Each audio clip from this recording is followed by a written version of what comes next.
భూమి మీద ఇంతమంది జనాలుండగా why would God care about me అనుకుంటున్నారా? అయితే వినండి.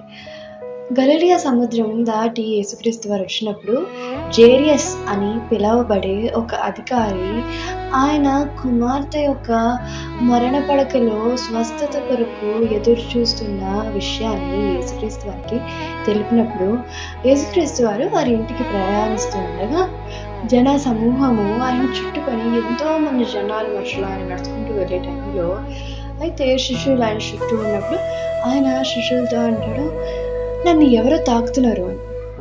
అంటే అప్పుడు రియాక్షన్, ఎవరో తాకుతున్నారా? ఇంతమంది జనాల్లో అంతమంది జనాలు, చాలా మంది జనాలు మనల్ని చుట్టుకొని ఉన్నప్పుడు ఎవరో తాకుతున్నారు కదా, అందరు మనల్ని తాకుతుంది. అక్కడ జరిగింది ఏంటంటే 12 సంవత్సరాల నుంచి ఒక రక్తస్రావం కలిగిన స్త్రీ, ఏ వైద్యము తగ్గించలేని ఆ వ్యాధితో బాధపడుతున్న ఆ స్త్రీ సోషల్గా, ఫిజికల్గా, మెంటల్గా అలసిపోయి ఉన్న 12 years నుంచి అదే వ్యాధిలో, అదే కష్టంలో, సోషల్గా ఫేస్ చేయలేని ఆ సిట్యువేషన్లో ఉన్న ఆ స్త్రీ ఆమె ఏమని విశ్వసిస్తుందంటే, ఆయన అంశ తాకినా చాలు నేను స్వస్థపరచబడతా అని ఆమె విశ్వసించింది. ఆ విధంగానే ఆమె విశ్వసించిన విధంగానే ఆమె స్వస్థత కూడా పొందుకుంది.